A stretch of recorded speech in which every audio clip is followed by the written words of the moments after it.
Will the House please come to order and members kindly take their seats? Good morning. The devotional today will be led by Jared Hamilton, who is a pastor at the United Church of Hinesburg.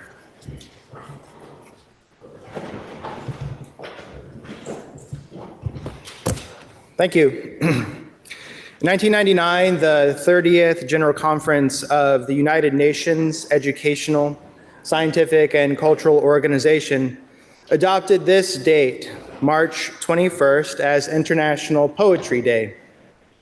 Today, we celebrate one of humanity's most treasured and long-standing forms of expression. For me, good poetry is like prayer. It is a call to action or a call to slow down and reflect.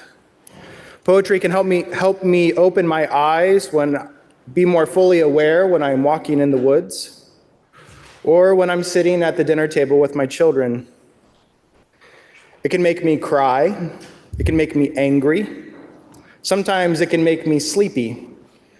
For some, I am told poetry only makes them sleepy, and that's okay too. Several years ago, an old friend was going through the end of a long relationship. She was grieving. She talked about how she was both thankful and annoyed at the people who kept asking how she was doing. She was lonely. And she also said that she had, as of late, reminded herself to ask, "And how are you?" when people came around. Often this phrase, "and how are you?" is just a common courtesy. For her, it was a way to break out, to reciprocate, to give her attention to someone else, if only for a moment. Thinking of others, showing concern, finding empathy for someone else was a way to feel less lonely, to feel more human again. She even had a poem next to her front door, a reminder to think of others as she left her house. I'd like to share that poem with you here. It's written by the late Palestinian poet Mahmoud Darwish, and it's entitled "Think of Others." As you prepare your breakfast, think of others. Don't forget to feed the pigeons. As you conduct your wars, think of others. Don't forget those who want peace. As you pay your water bill, think of others. Think of those who can only drink from the clouds. As you go home, your own home, think of others. Don't forget those who live in the camps. As you sleep and count the stars, think of others. There are people who have no place to sleep. As you liberate yourself with metaphors, think of others. Some have lost the right to speak.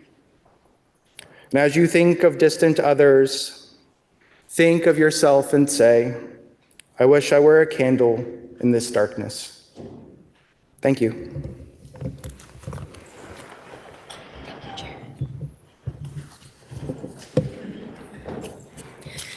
Members, we have 3 Senate bills for referral this morning. The first is House Bill 45, which is an act relating to protection from nuisance suits for agricultural activities.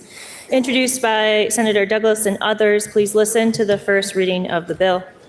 S45, an act relating to protection from nuisance suits for agricultural activities. Now the bill has been read the first time and is referred to the Committee on Judiciary. Next is House Bill 66, which is an act relating to motor vehicle noise, exhaust modifications, and engine compression brakes, introduced by Senator White and others. Please listen to the first reading of the bill. S66, an act relating to motor vehicle noise, exhaust modifications, and engine compression brakes. Now the bill has been read the first time and is referred to the Committee on Transportation. And finally, Senate Bill 87 is an act relating to extradition procedures, introduced by Senator Hashim. Please listen to the first reading of the bill. S87, an act relating to extradition procedures. Now the bill has been read the first time and is referred to the Committee on Judiciary. Members, we have received a request to read a House concurrent resolution that the House and Senate adopted pursuant to the consent calendar. HCR 49 is a House concurrent resolution recognizing March 21st, 2025 as World Day for Glaciers in Vermont. Please listen to the reading of the resolution.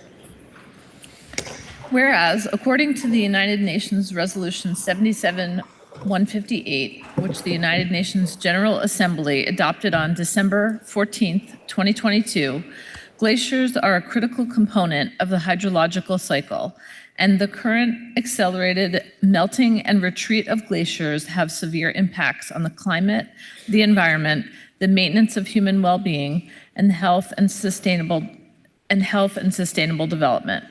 And whereas the resolution further stated that in many high mountain areas, glacier retreat and permafrost thaw are projected to further decrease the stability of slopes, and that the instances of floods owing to glacier lake outburst or rain on snow, landslides, and snow avalanches are projected to increase and occur in new locations or different seasons. And whereas the United Nations General Assembly also expressed the urgent need to raise awareness of and to promote and facilitate actions and sustainable measures towards preserving glaciers. And whereas the proponents of the resolution believed that the best way for the international community to focus on these concerns was to declare 2025 the International Year of Glaciers Preservation and to proclaim 21st March of each year of the World Day for Glaciers.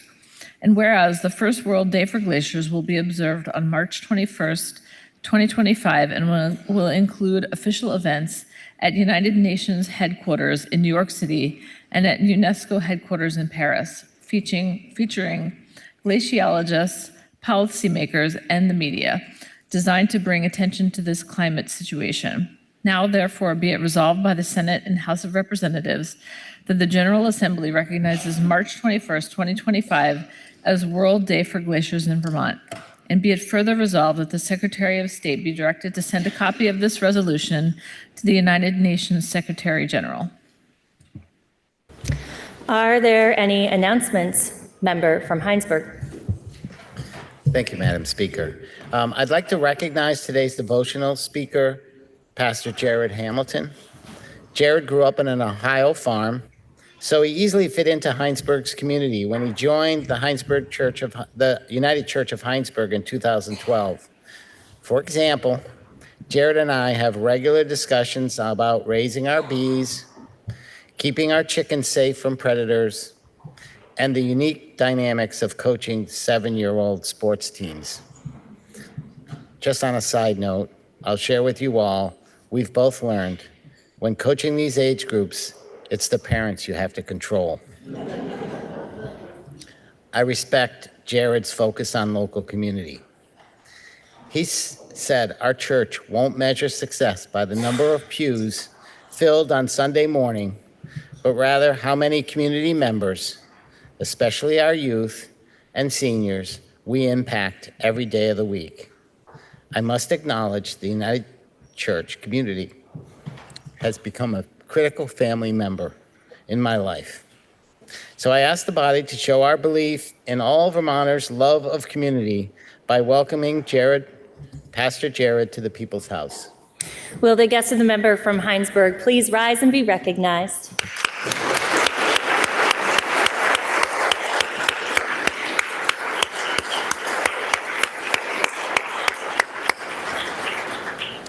Are there any further announcements? Member from Charlotte. Madam Speaker, could you please imagine my voice dripping with sarcasm? I have a quote to read here. Much to the dismay of the member from Chittenden, the commissioners would like to acknowledge and congratulate the Chair of Human Services for temporarily occupying first place in the men's brackets after day one. Congratulations. Are there any further announcements? Member from Fairfax. Thank you, Madam Speaker. It's not every day you get to have friends in the State House, and I think There are some individuals here that many of you might recognize if you participated in the airport tours that happened 2 weeks ago, but I would love for the body to help me recognize and welcome some friends. So there is Nick Longo, who's the Director of Aviation, Jeff Bartley, Director of Innovation and Marketing, and Alex Cohen, Marketing Assistant. This airport does so much for our state, and their team is just absolutely the best. So I would love if the body could help me welcome them. Will the guest and the member from Fairfax please rise and be recognized?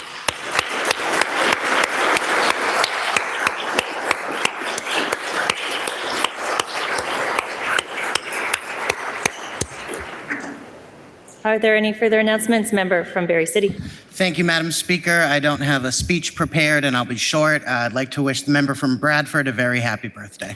Happy birthday, member.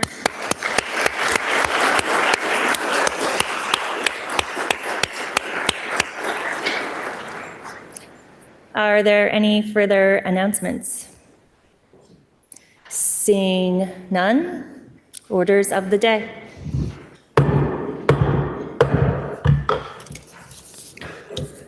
Members, we will begin with House Bill 342, which is an act relating to protecting the personal information of certain public servants.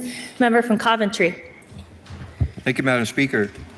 Madam Speaker, I want to thank the member from Castleton for bringing an amendment to us this morning. However, we just received it about 8:45 this morning. We only had enough time to hear from the member. We haven't had enough time to go through it with the Legislative Council and to better understand it. So I would move that we delay action on H 342 for one legislative day. The member from Coventry moves that we postpone action on House Bill 342 for one legislative day. Are you ready for the question? If so, all those in favor, please say aye. Aye. All those opposed, please say nay. The ayes appear to have it. The ayes do have it, and you have postponed action on House Bill 342 for one legislative day. Next is House Bill 141, which is the fiscal year 2025 budget adjustments. Member from Essex Junction. Madam Speaker, I move we postpone action one legislative day. The member from Essex Junction moves that we postpone action on House Bill 141 for one legislative day. Are you ready for the question? If so, all those in favor, please say aye. Aye. All those opposed, please say nay. The ayes appear to have it. The ayes do have it, and you have postponed action on House Bill 141 for one legislative day. Up next is House Bill 398, which is an act relating to the Vermont Economic Development Authority. Please listen to the third reading of the bill. H 398, an act relating to the Vermont Economic Development Authority. The question is, shall the bill pass? Are you ready for the question? If so, all those in favor, please say aye. Aye. All those opposed, please say nay. The ayes appear to have it. The ayes do have it, and you have passed the bill. Next is House Bill 461, which is an act relating to expanding employee access to unpaid leave. Please listen to the third reading of the bill. H 461, an act relating to expanding employee access to unpaid leave. The question is, shall the bill pass? Are you ready for the question? If so, all those in favor, please say aye. Aye. All those opposed, please say nay. The ayes appear to have it. The ayes do have it, and you have passed the bill. Next is House Bill 480, which is an act relating to miscellaneous amendments to education law. Please listen to the third reading of the bill. H 480, an act relating to miscellaneous amendments to education law. The question is, shall the bill pass? Are you ready for the question? If so, all those in favor, please say aye. Aye. All those opposed, please say nay. The ayes appear to have it. The ayes do have it, and you have passed the bill. Next, we'll turn to House Bill 482, which is an act relating to Green Mountain Care Board authority to adjust a hospital's reimbursement rates and appoint a hospital observer. Please listen to the third reading of the bill.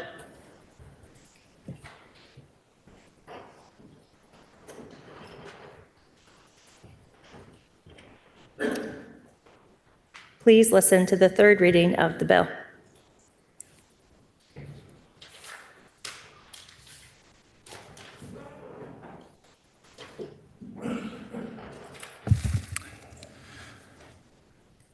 House Bill 482, an act relating to Green Mountain Care Board authority to adjust a hospital's reimbursement rates and to appoint a hospital observer.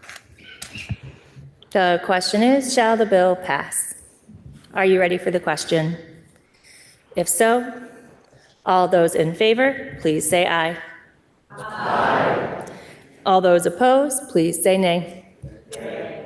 The ayes appear to have it. The ayes do have it, and you have passed the bill. Member from Poultney, due to the time-sensitive nature of this bill, can you please offer us a motion to suspend our rules to message our action on House Bill 382 to the Senate forthwith? Madam Speaker, I make a motion to suspend rules in order to message our actions to the Senate on H 482 forthwith.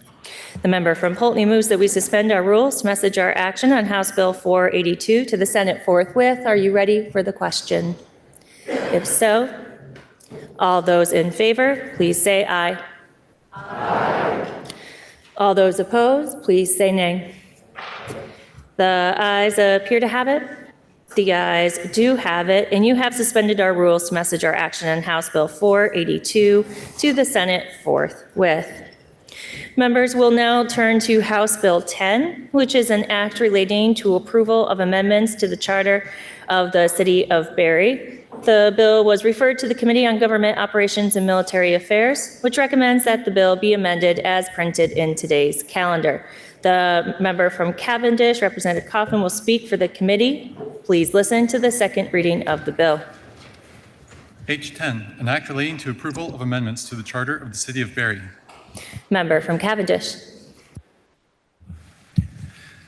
Thank you, Madam Speaker.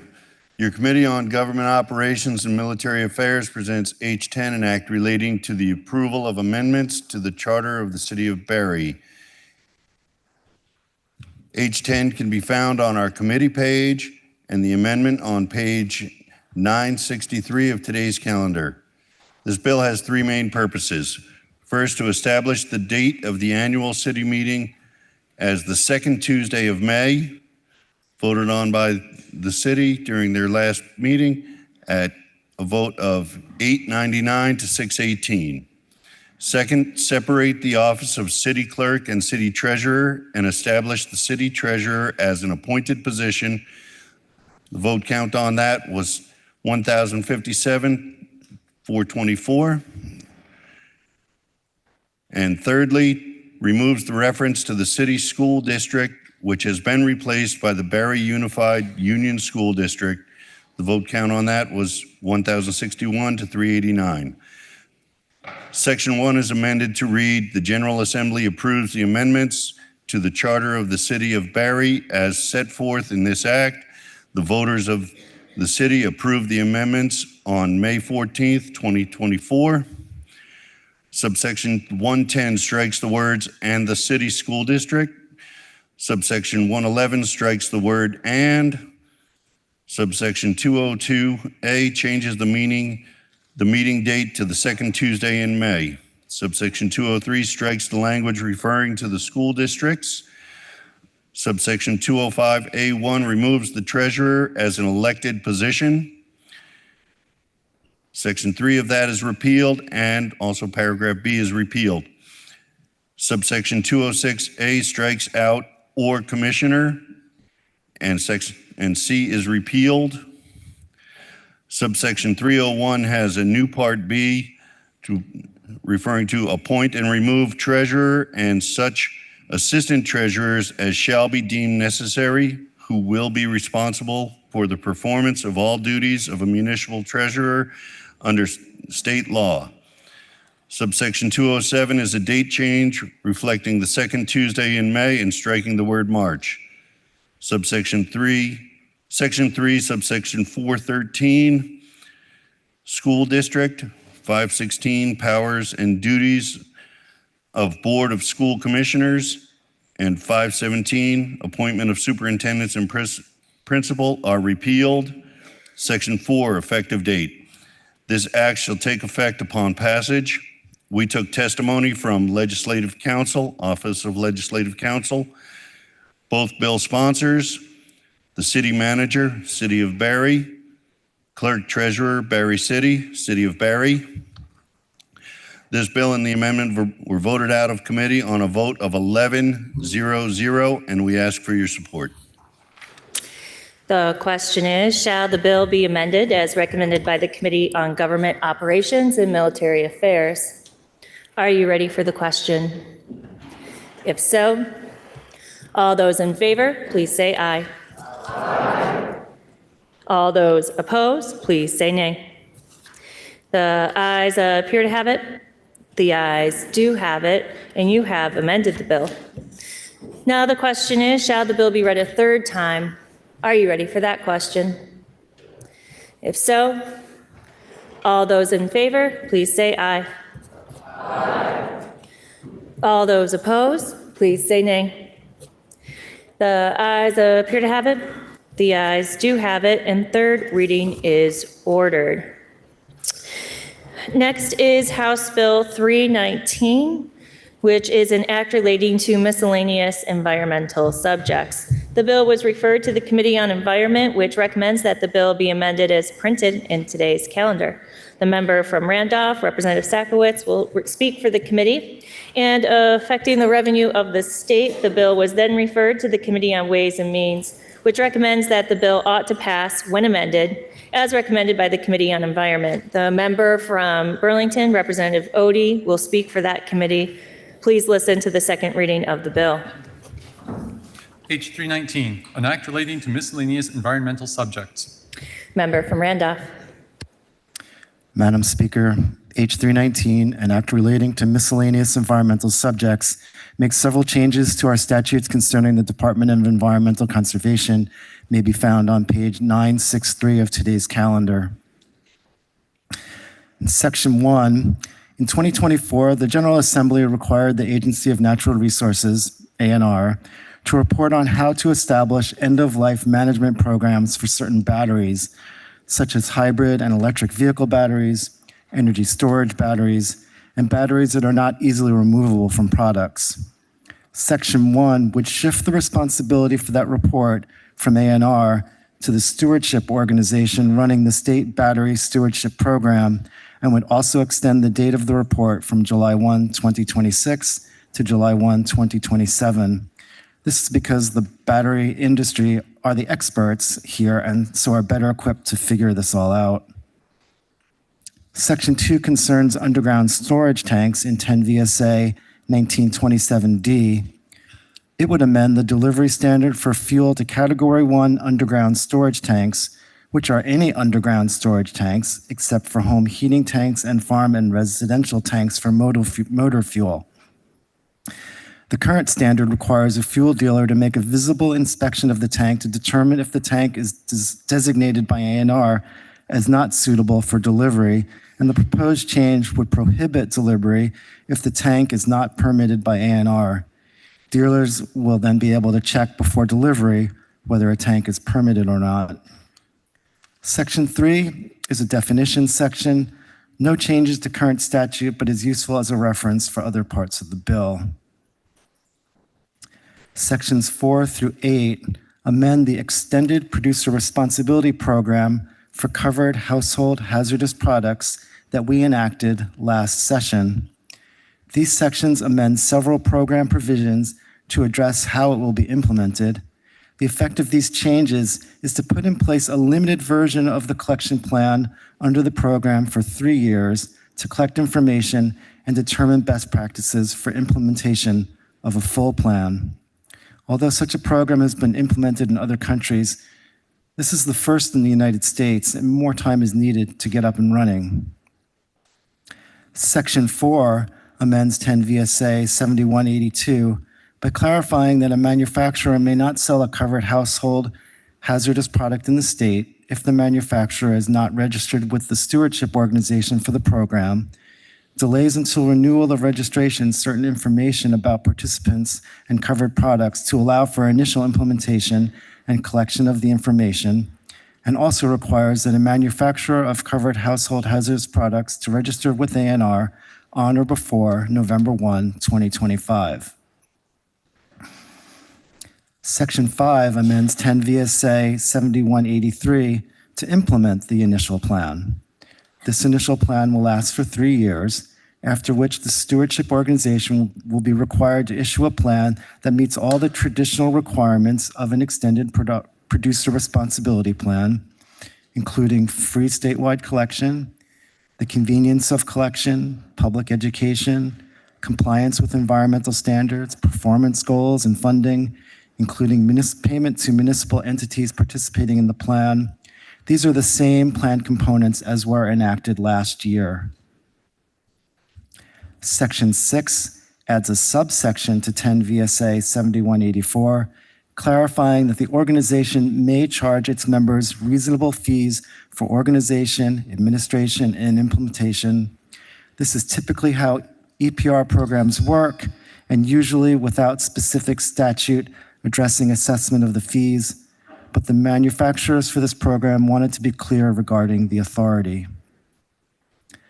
Section 7 amends 10 VSA 7187 to provide that if no stewardship organization is formed by July 1, 2025, or the stewardship organization fails to submit a plan or submits a plan that does not meet the statutory requirements, ANR shall adopt and administer a plan that meets the requirements for plans under 10 VSA 7183. If ANR administers the plan, it shall charge each manufacturer the prorated costs of plan administration, the agency's oversight costs, and an assessment of 10% of the plan's total cost to be deposited in the Solid Waste Management Assistance Account. Section 8 amends 10 VSA 6621 to extend the prohibition on landfill disposal of covered household hazardous products 1 year from July 1, 2025 to July 1, 2026. Section 9 gives ANR authority to issue a variance from the requirement that solid waste management entities conduct at least 2 household hazardous waste collection events in that municipality. A variance shall allow a municipality to meet its obligations if the municipality has partnered with another municipality to allow residents the ability to access a permanent household hazardous waste facility in the same manner as the municipality that operates the household hazardous waste facility. The municipality partnered with a nearby municipality to offer collection events to members in both municipalities. The municipality demonstrated that it has made reasonable efforts to provide alternate collection opportunities and that the cost of a collection event is unreasonable. In such circumstances, the Secretary of Natural Resources may reduce the required collection events to 1 per year. So we just saw 3 requirements. The intention was that only one of these requirements needs to be met, not all 3. There ought to have been an or in there. The committee will include the missing or, amending the bill for 3rd reading. This authority is repealed on July 1, 2027, when the program should be in place. Section 10 amends the 2024 Acts and Resolves number 78, Section B 1103, the Healthy Homes Initiative. ARPA funds were appropriated to the Department of Environmental Conservation, DEC, to provide financial assistance to low and moderate income homeowners and those living in manufactured housing communities for repair or improvements to drinking water, wastewater, or stormwater systems. Under the federal conditions of the appropriation, information collected by DEC is required to be confidential, but there is no provision in state law that would allow for withholding the information. This section provides that all information submitted to or compiled by DEC related to awards under the Healthy Homes Initiative shall be considered confidential unless the person providing the information designates that it is not confidential. This subdivision applies retroactively to July 1, 2023. Sections 11 through 18 are all date extensions. In 2024, the legislature enacted Act 121, the Flood Safety Act, establishing or amending multiple requirements of the regulation of wetlands, river corridor development, and dam safety. A&R is requesting that most of the timelines in Act 121 be extended. When the act was originally passed, it envisioned more funded positions that were budgeted for. The work is happening, but at a somewhat slower pace. Section 11 extends from January 1, 2026 to January 1, 2027, the requirement that A&R amend the procedure for statewide river corridor base maps. Section 12 extends from July 1, 2027 to July 15, 2028, the deadline for A&R rules on development in mapped river corridors, and extends from January 1, 2028 to July 1, 2029, the requirement to obtain a permit from A&R for development in a mapped river corridor. Section 13 extends from August 15, 2025 to August 15, 2026, the deadline date for an A&R report on state administration of the National Flood Insurance Program. Section 14 extends the deadline date for A&R rules on river corridor development from July 1, 2027 to July 1, 2028. Section 15 extends the date for municipal compliance with state flood hazard area standards from January 1, 2026 to January 1, 2028. Section 16 extends the date by which A&R shall amend the wetland rules from July 1, 2025 to December 1, 2025. Section 17 extends the date for the report on the Dam Safety Operations Study Committee from December 15, 2024 to December 15, 2025. And Section 18 extends the deadline for an A&R analysis of the Green River Dam from January 15, 2025 to September 1, 2025. Sections 19 through 20 amend 10 VSA 599A. Last year, in Act 122, the Climate Change Cost Recovery Act, A&R was required to adopt the Climate Resilience Implementation Study by rule. A&R has requested that they submit the strategy instead as a report to the General Assembly due on September 15, 2025, and not go through rulemaking. Section 19 makes this change. Section 20 is a conforming amendment to remove the deadline date for A&R rulemaking for the strategy. The Resilience Implementation Strategy work was started independently before Act 122 was written. It was never intended, nor is it appropriate, for it to go through the rulemaking process. Section 21 is the effective date. This act is effective on passage. The committee heard from Director of Policy and Planning, Agency of Natural Resources, Director of Public Policy and Communications, Chittenden Solid Waste District, Director of EPR, American Coatings Association, Deputy Commissioner, Department of Environmental Conservation, Solid Waste Program Manager, Waste Management and Prevention Division, Department of Environmental Conservation, General Manager, Central Vermont Solid Waste Management District, Deputy Chief Counsel, Office of Legislative Counsel, Climate and Energy Program Director, Vermont Public Interest Research Group. The bill passed on a vote of 11-0-0. Your Committee on Environment respectfully requests your support of the bill.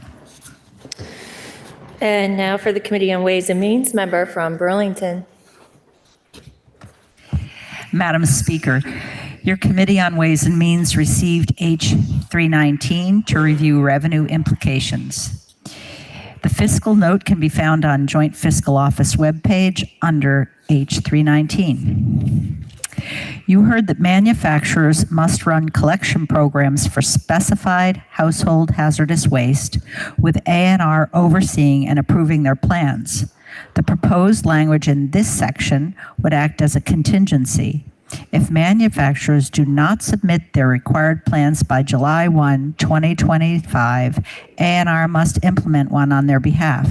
The state could recover its costs by charging each manufacturer a prorated share of plan administration and oversight costs, plus an additional charge equal to 10% of the plan's total cost.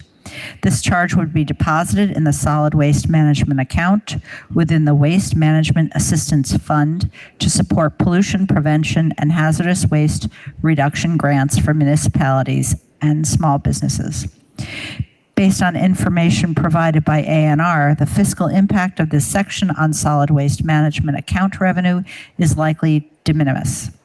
ANR expects the potential imposition of 10% charge would incentivize full manufacturer compliance, meaning it is unlikely to be triggered. To the extent this expectation holds, no additional state revenue or costs will be generated by this provision in fiscal year 2026 or beyond. The question is, shall the bill, member from Burlington? Sorry. The committee heard from Fiscal Analyst, Joint Fiscal Office, Deputy Chief Counsel, Office of Legislative Counsel. The bill passed out of committee on a vote of 11-0-0. The question is, shall the bill be amended as recommended by the Committee on Environment? Member from Berry City. Thank you, Madam Speaker. May I interrogate the presenter of the bill? The member from Randolph is interrogated. On page 975, I believe it's section 10, are galvanized water pipes covered in the Drinking Water Healthy Homes Initiative?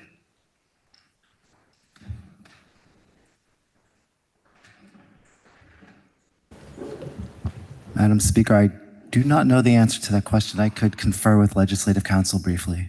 The House will stand at ease for a moment while the member confers.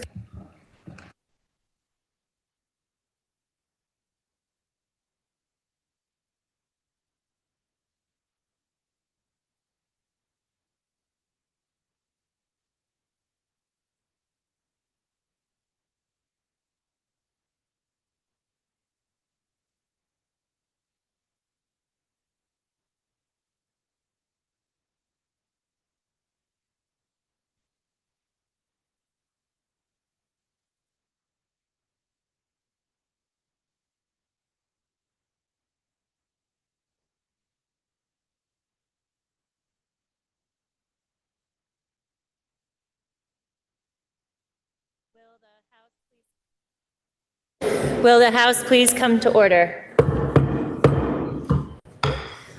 Member from Randolph. Thank you, Madam Speaker. We can get that information back for third reading, but the change in the statute here would not affect that in either way. So if the member would like, we can come back for third reading, but it doesn't change the substance of what this bill is trying to do. Thank you, member. The question is, shall the bill be amended as recommended by the Committee on Environment? Are you ready for the question? If so, all those in favor, please say aye. Aye. All those opposed, please say nay. The ayes appear to have it. The ayes do have it, and you have amended the bill. Now the question is, shall the bill be read a third time? Are you ready for that question? If so, all those in favor, please say aye. Aye. All those opposed, please say nay. The ayes appear to have it. The ayes do have it, and third reading is ordered. Up next is House Bill 321, which is an act relating to miscellaneous cannabis amendments. The bill was referred to the Committee on Government Operations and Military Affairs, which recommends that the bill be amended as printed in today's calendar. The member from Cambridge, Representative Wooden, will speak for the committee. And affecting the revenue of the state, the bill was then referred to the Committee on Ways and Means, which recommends that the bill ought to pass when amended, as recommended by the Committee on Government Operations and Military Affairs, and when further amended, as printed in today's calendar. The member from Lowell, Representative Higley, will speak for that committee. And then carrying an appropriation, the bill was then referred to the Committee on Appropriations, which recommends that the bill ought to pass when amended, as recommended by the Committee on Government Operations and Military Affairs, and when further amended, as recommended by the Committee on Ways and Means. The member from Bennington, Representative Nigro, will speak for that committee. Please listen to the second reading of the bill. H 321, an act relating to miscellaneous cannabis amendments. Member from Cambridge. Madam Speaker, H 321 relates to miscellaneous cannabis amendments. With the cannabis market being an emerging sector, this bill acts as a vehicle to address issues brought forward by stakeholders to help stabilize and grow what is widely thought to be a successful implementation of legal cannabis. I will briefly walk through the sections of the bill, which can be found on page 981 of today's House calendar and online. Section 1 clarifies that law enforcement may seize cannabis that is illegal pursuant to an administrative rule duly adopted by the Cannabis Control Board. Section 2 permits the Cannabis Control Board to receive fingerprint-supported criminal history records from the FBI for those seeking a cannabis license. Section 3 clarifies that hemp products deemed intoxicating by administrative rule are legally cannabis and must comply with all laws and rules regulating cannabis. This language is a technical correction as it mirrors language within Title VI that was amended last year. Section 7 amends the rulemaking authority of the Cannabis Control Board in 3 instances. Subdivision 1T establishes licensing criteria for changes in ownership, control, or location of a cannabis establishment. Subdivision 5F is amended to direct the Cannabis Control Board to consider regional population and local input when issuing retail licenses. Subdivision 9 establishes the rulemaking authority for new license types. For a new license type, the trim and harvest license.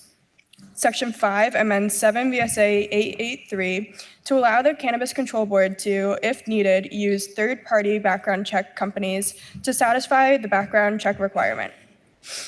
Section 6 includes a technical amendment to remove the statutory requirement that the Cannabis Control Board must issue a temporary ID card while the application is being processed. If the board expects there will be a delay, they are still able to issue a temporary card.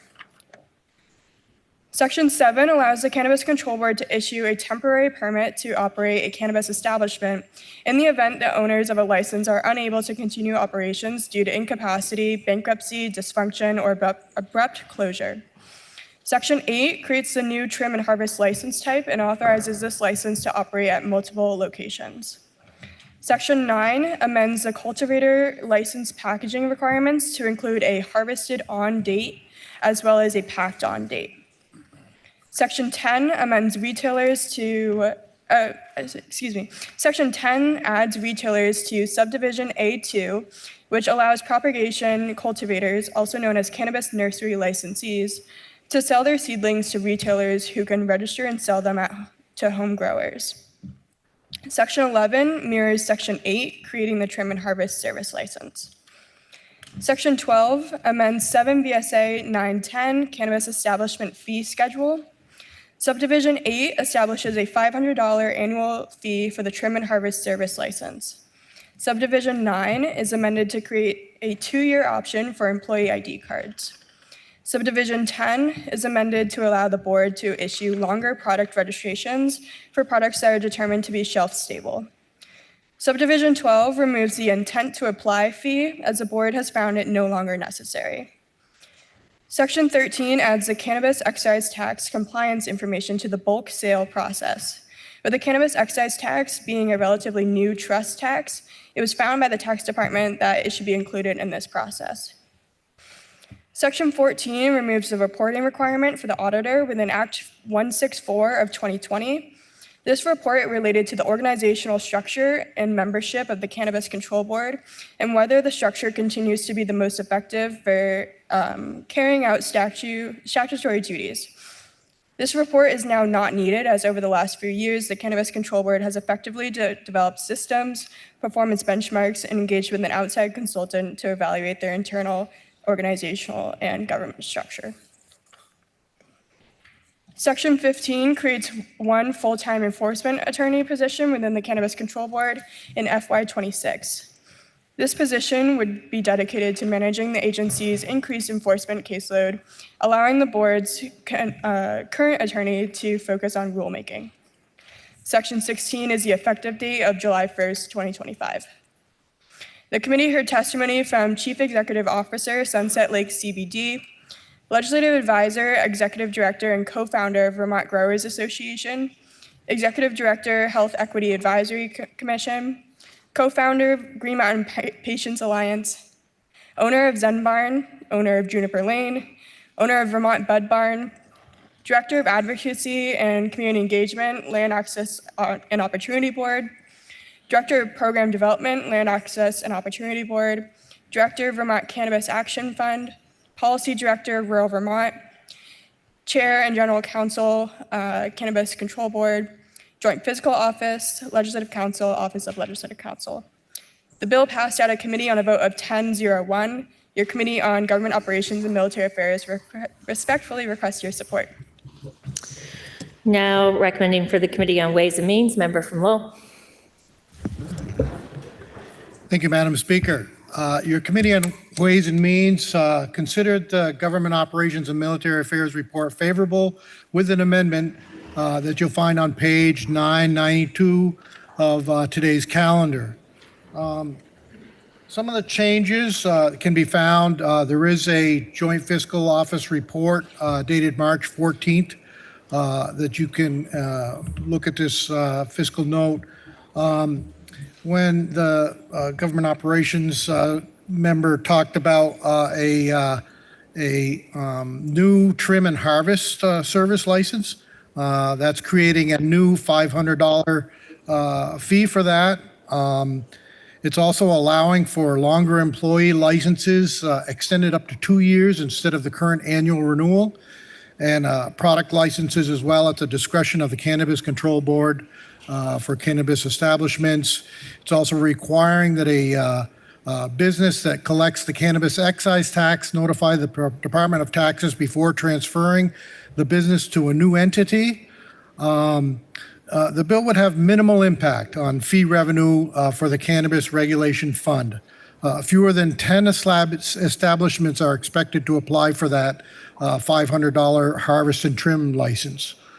In addition, in that section 12, it would allow establishments to apply for a 2-year employee license for $100 or longer-term product licenses prorated at that current $50 annual fee.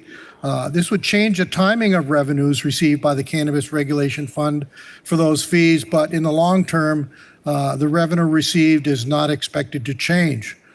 This brings us to the Ways and Means amendment under 32 VSA 7702 in the definition section. You'll also see a small technical amendment that I will speak to at a later point here. Our amendment was in consideration for a definition change related to other tobacco products, which means any product manufactured from derived from or containing tobacco.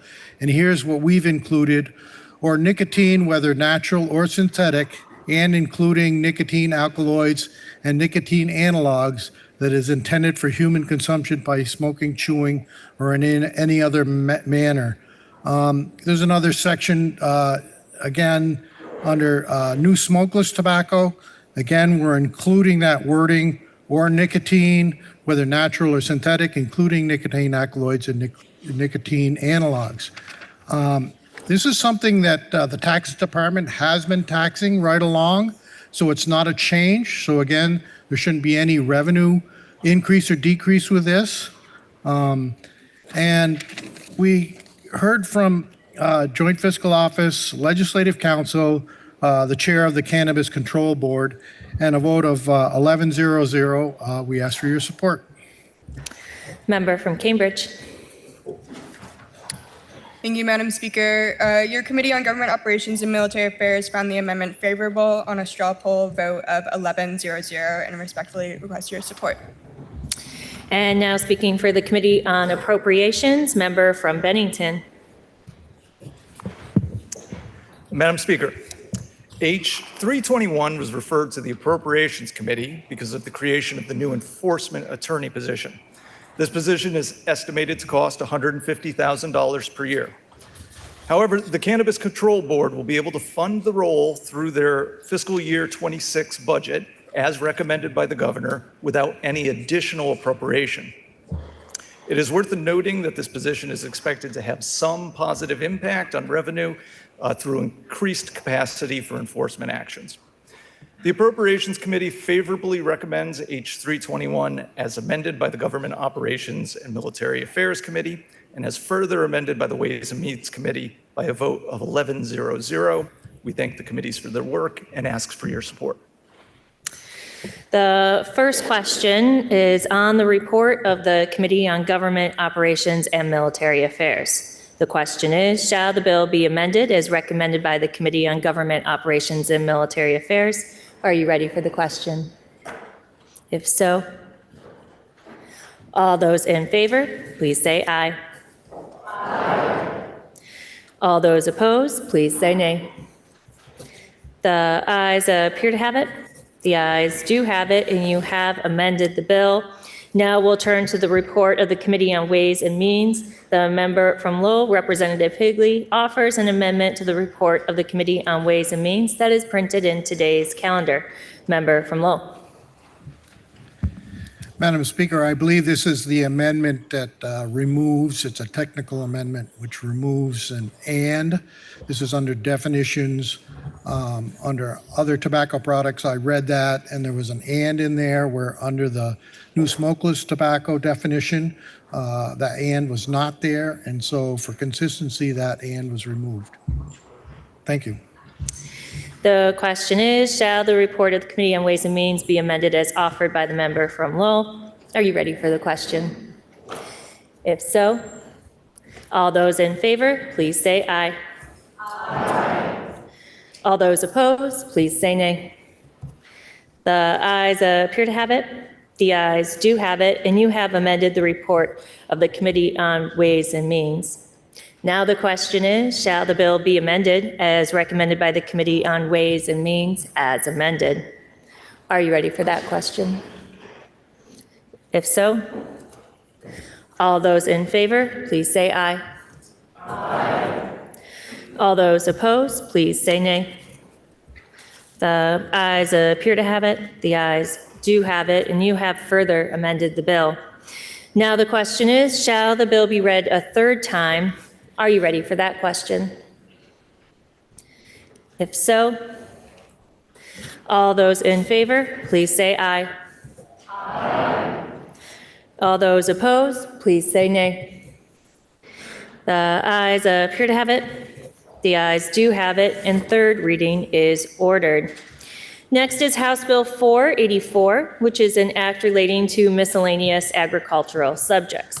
The bill was introduced by the Committee on Agriculture, Food Resiliency, and Forestry. The member from Derby, Representative Nelson, will speak for that committee. And affecting the revenue of the state, the bill was then referred to the Committee on Ways and Means, which recommends that the bill ought to pass. The member from Thetford, Representative Maslin, will speak for that committee. Please listen to the second reading of the bill. H484, an act relating to miscellaneous agricultural subjects. Member from Derby. Madam Speaker, annually, the Agency of Agriculture, Food and Markets, AAFM, from now on will be referred to as the agency, asks the Committee on Agriculture, Food Resiliency, Forestry for statutory amendments usually related to the operation of the agency. The requested edits usually span multiple subjects and are added to a bill known as the Miscellaneous Agricultural Subjects Bill. This year, however, the agency requested changes focused on one subject matter: beneficial substances. For decades, the Agency of Agriculture has regulated fertilizer and lime products sold or distributed in the state. Over the past decade, new products have been manufactured, sold, and distributed that might seem like fertilizer, but are technically different products. The General Assembly has been adding these new products to the agency's statutory authority on a case-by-case basis. These new products include soil amendments, plant amendments, and plant biostimulants. As Vermont has regulated these products, so too have other states, but not in the same manner or under the same terms. Consequently, the Association of American Plant Food Control Officials, for now on will be referred to as APFCO, sought to work with state officials across the country to adopt a uniform manner of regulating these substances. In March of 2024, APFCO passed the Uniform Beneficial Substance Act as a consensus approach to regulating these new substances. H484 revises Vermont statutory sections related to these substances to make changes conforming to the APFCO Uniform Bill. Many of these changes are technical but numerous, such as replacing the term plant amendments, plant biostimulants, and soil amendments with the term beneficial substances. And this bill is not in today's calendar, but if you want to follow along, it's H484, and you can find it on your devices.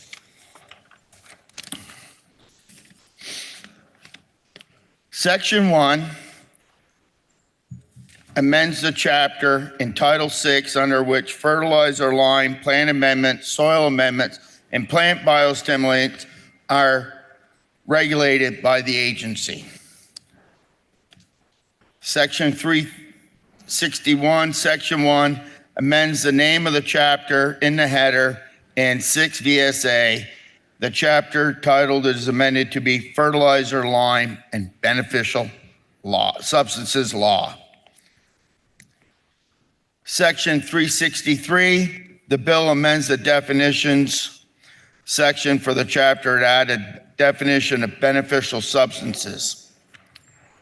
Beneficial substances mean any substance or compound other than primary, secondary, and microplant nutrients, fertilizers, and excluding pesticides that can be demonstrated by scientific research to be beneficial to one or more species of plants, soil, or media. Beneficial substances include plant amendments, plant biostimulants, plant inoculants, soil amendments, soil inoculants, and other chemical or biological substances beneficial to plants or their growing environment.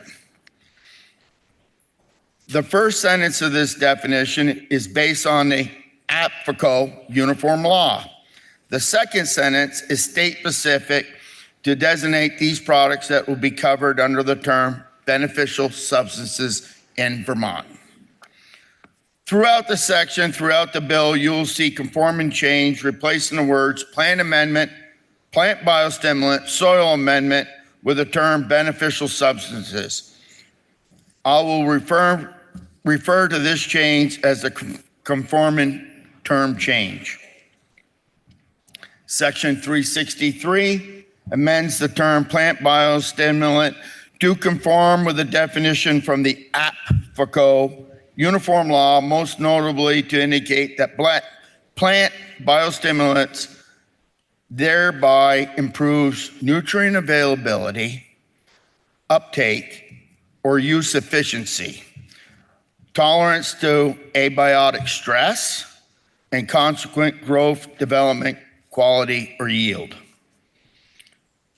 Section 363 adds the definition of the term plant inoculant to mean a product consisting of microorganisms to be applied to the plant or soil for the purpose of enhancing the availability or uptake of plant nitrogens through the root system, consistent with uniform law. Section 363 adds the definition of soil inoculant to mean microbial product that is applied to colonize the soil to benefit the soil chemistry, biology, or structure. again, consistent with uniform law. Section 364 amends the section on registration of products to make the conforming term change. All beneficial substances are required to be registered with the agency and pay a registration fee. The fee is $85 for most substances, but $50 per line product. Registration fees are deposited into a special fund used to pay the costs of administering the program. In Section 364, H484 provides that beneficial substances brand shall refer to a specific formulation. Different brands may refer to the same specific formulation. Products for which formulations change, such as changes in the contains beneficial substances, analysis, statement of composition, or anything that implies a different product, must attain a new registration with a brand that distinguishes it from the previous formulation. S365 amends the requirement for labels under the chapter to make the conforming term change, but also to specify the labeling requirements for beneficial substances. The label must identify the name, purpose of the product, and statement of composition, including the agent in a product primarily responsible for the intended purposes. For products that claim microorganisms, the label shall also include the expiration date for use and storage conditions. Section 365D4, H484 also provides the efficacy data may be required to support beneficial substances ingredient claims if the ingredient is not presently defined by APFICO's official publication for the particular claim. Section 366, distributors of fertilizer must pay tonnage fees for agricultural fertilizer and non-agricultural fertilizer distributed in the state. The fees for agricultural fertilizer are deposited into a special fund to administer the program. The tonnage fees for non-agricultural fertilizer are deposited in the Agricultural Water Quality Special Fund to help pay the agency's costs under the Clean Water Initiative. H484 amends Section 366 to make the conforming term change, including to clarify that beneficial substances shall not be required to pay tonnage fees. Section 367 amends the agency authority to inspect fertilizer, lime, and beneficial substances to make the conforming term change. Section 368, amends the prohibition against misbranding fertilizer, lime, or beneficial substances to make the conforming term change.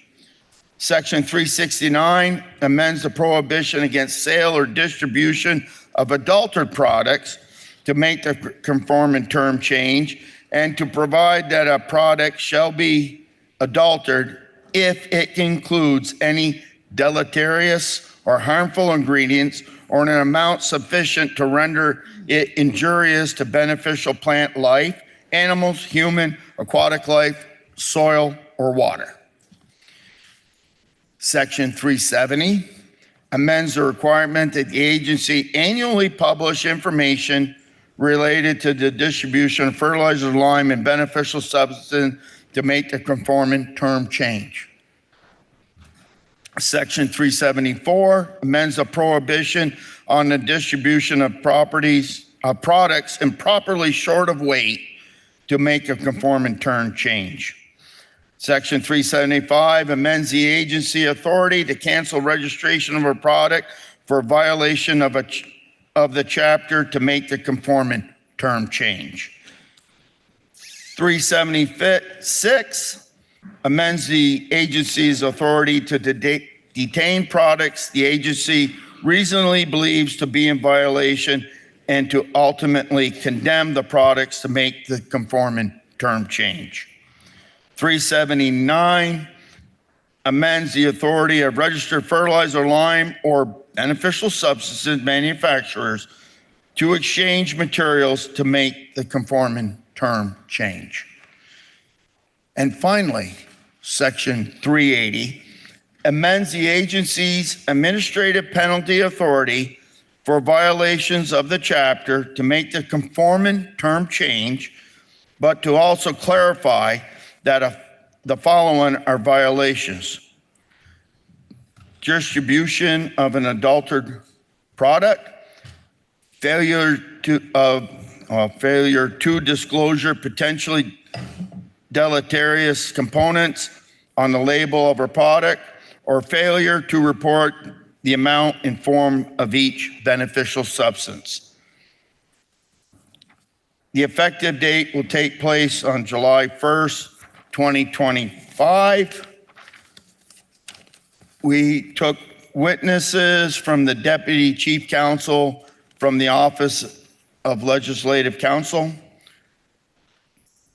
the Director of Public Health and Agricultural Resource Management, Agency of Agriculture, Food and Markets, Deputy Director in the Division of Public Health and Agricultural Resource Management, Vermont Agency of Agriculture, Food and Markets, and a Legislative Director from rural Vermont.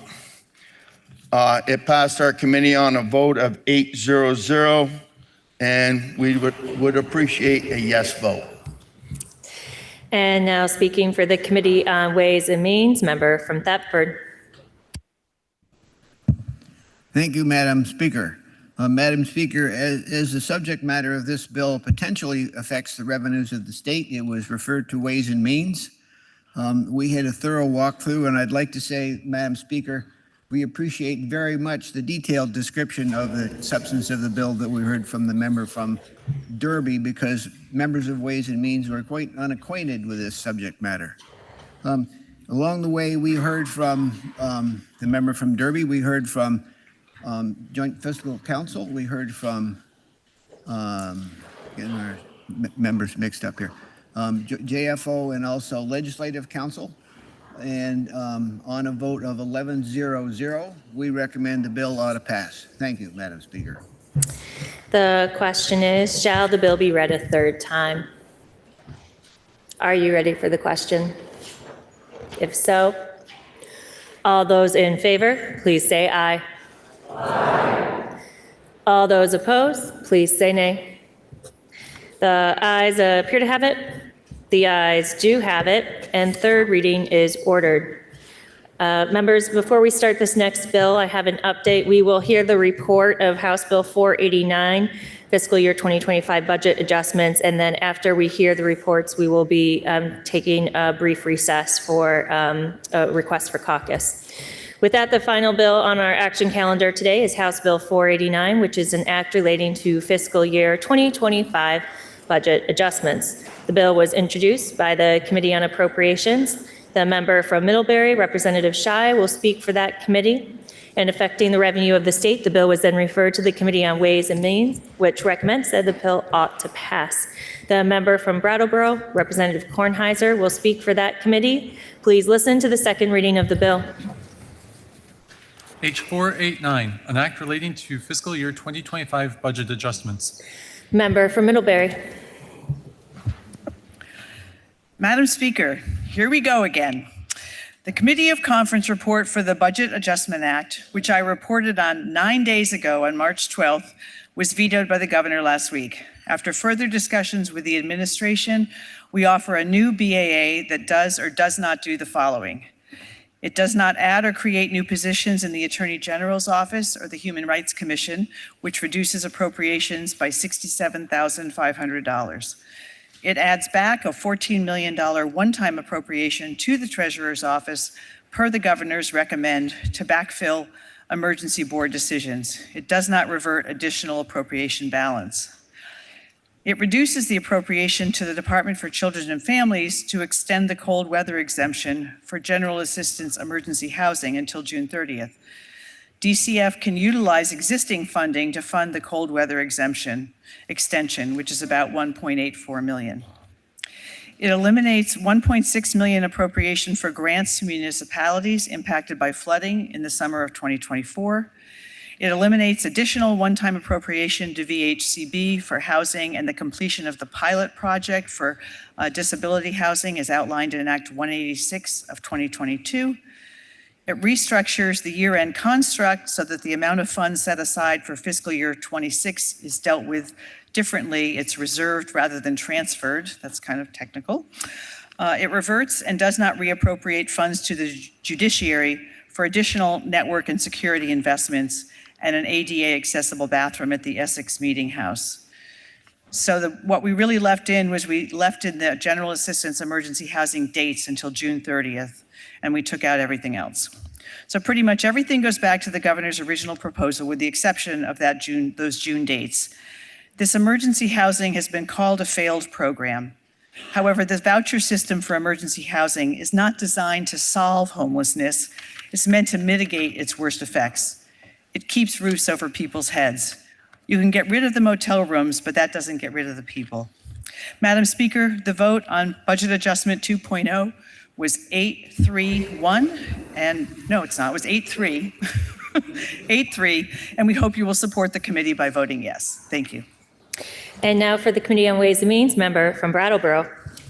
Madam Speaker, Ways and Means jurisdiction over the new Budget Adjustment Act is limited, and there were no changes from the previous version that we had voted on. We heard from the Joint Fiscal Office on this bill, and with a vote of 7-4, found the Budget Adjustment Act favorable. Madam Speaker, I was proud to vote yes on this to keep a roof over people's heads, and I encouraged the other members to do the same.